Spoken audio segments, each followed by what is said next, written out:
I don't know why she keeps stopping to record. Keeps shutting off on me. Still getting used to the whole GoPro. I just got it, so not. Now you can see there the switch to beta. This is the beta build. I'll full screen that just by doing that, and now you see everything this car sees. Pretty much. Obviously, there is a divider to our left, so I'm not sure how it's picking up the lane markings. It must be from memory. It must be from me actually driving these roads that it's knowing where that lane marking is in geospace. But I could be wrong about that. Maybe it's just estimating. But you can see the lane markings. Red obviously is the the outside line of the road. Yellow is the yellow lines. You see the other cars.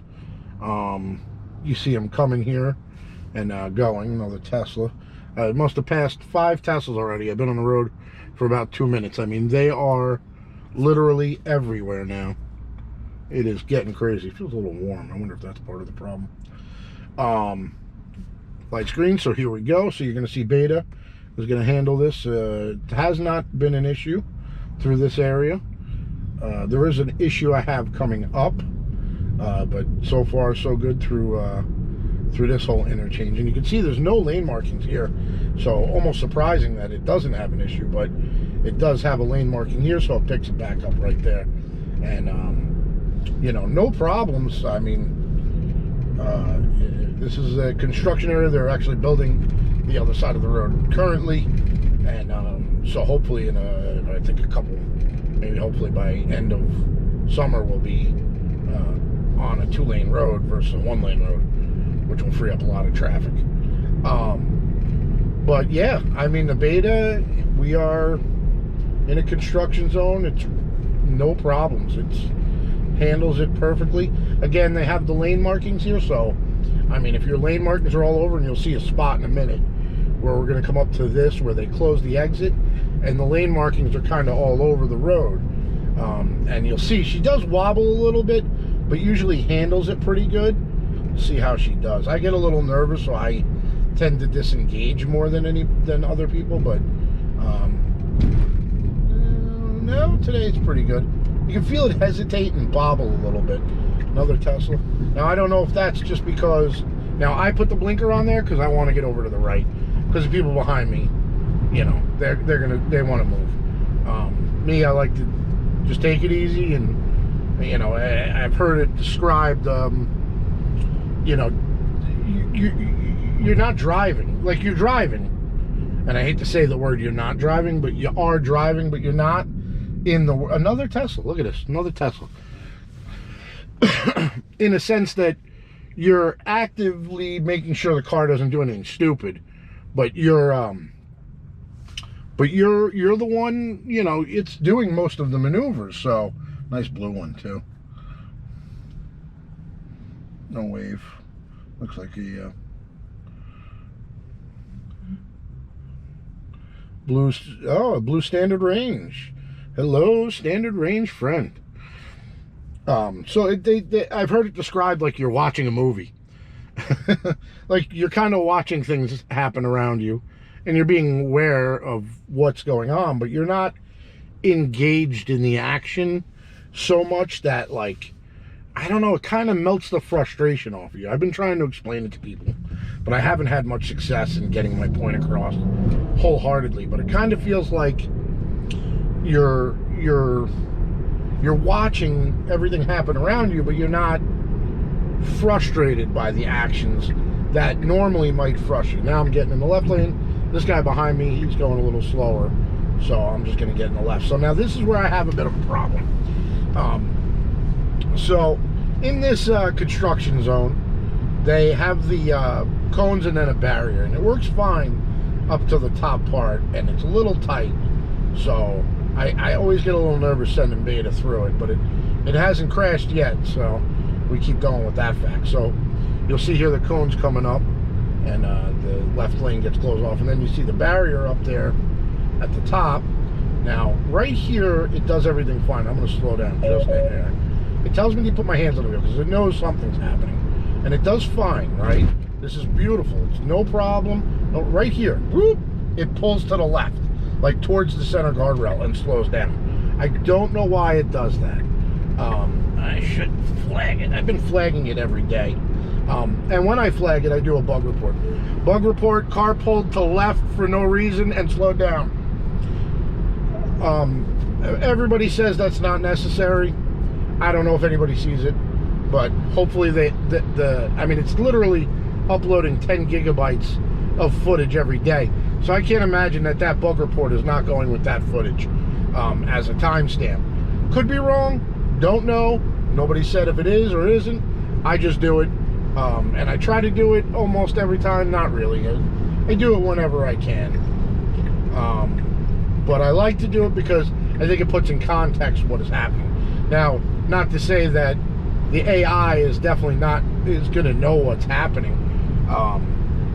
Just through the telemetry and the steering wheel positions and things that it knows from the footage from the car. So I'm sure it knows what's happening, you know, as far as pulling left and slowing down.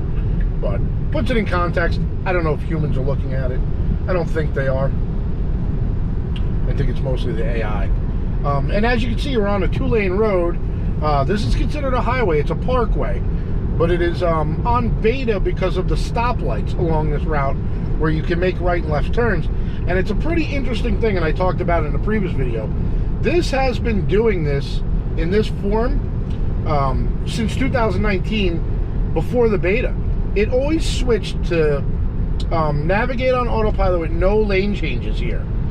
And then it would go, after this last light, it would switch back to navigate on autopilot with lane changes. And I always thought it was weird, and I never really understood what was going on there. But I think that in 2019, when I got this car, they understood that this would be a full self-drive route where the car would be on the beta because of the right and left-hand turns you have to make off the road. And I thought that was pretty interesting. It amazed me, because to think that they would have that much forward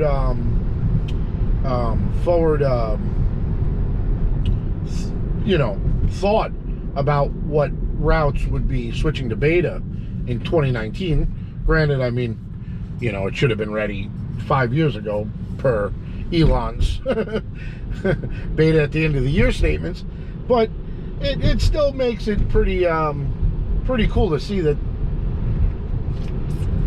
maybe they had a little forward thought about what was happening there. You can see here I did give it a little intervention, a little pedal push to get it going a little bit, because it keeps a little bit of a distance, and I'm set to 2 car lengths follow distance. Essentially, this wheel here changes it follow distance, the other wheel will change the stereo, but I can change follow distance or my max speed. So I got it set to 65. On this highway, there are like 2 turns where 65 isn't is a little fast through these 2 turns. Previous versions wouldn't slow down enough, so I would just scroll down to 60. This version, like I said, it feels a little better in that it feels like it's slowing down a little more in autopilot, almost like it was on beta through those turns.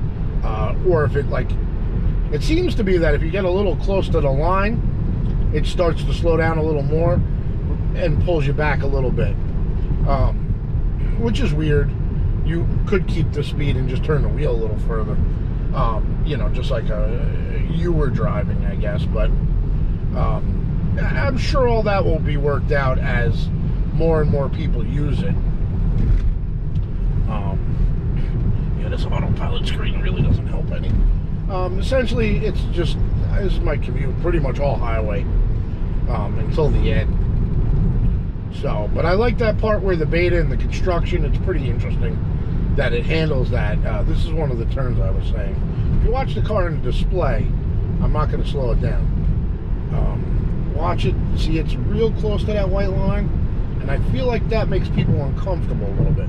But you can see it sees the other vehicles, and you can almost feel the wheel pull a little bit to the left when it's around those vehicles, which is kind of cool. And then this is the second turn where it gets a little, where I would scroll down to 60 normally. But today that might not be a problem because people in front of us are going kind of slow, so it might be okay to not have to. Another Tesla? I can't believe it, man. Unbelievable how many you are seeing. This one, let's see. Oh, I hate this turn. See, I scroll this down because of the left-hand side. It's just, there's a curb right there, right at the yellow line. Again, I've been driving it for so long. It does go over the yellow a little bit, again over the white, like you'll see it a little bit sometimes. And I wish they would eliminate those, but it doesn't ever go far enough that it would hit that curb. Not unless you're in like a hairpin, and I've seen it do it in a hairpin. But still, always better to be cautious or safe than sorry, you know. I definitely don't want to bang up the car, so I keep an eye on it. Oh, what is this? It's still really braking for no reason. Well, the Tesla up there using his acceleration, his on-demand acceleration to get off that on-ramp like a bat out of hell. I tell you, these parkways in New York, this is where this acceleration was built for. You know, I came from 4-cylinder cars mostly, Hondas, and anytime you had to get on these parkways, it was a nightmare. You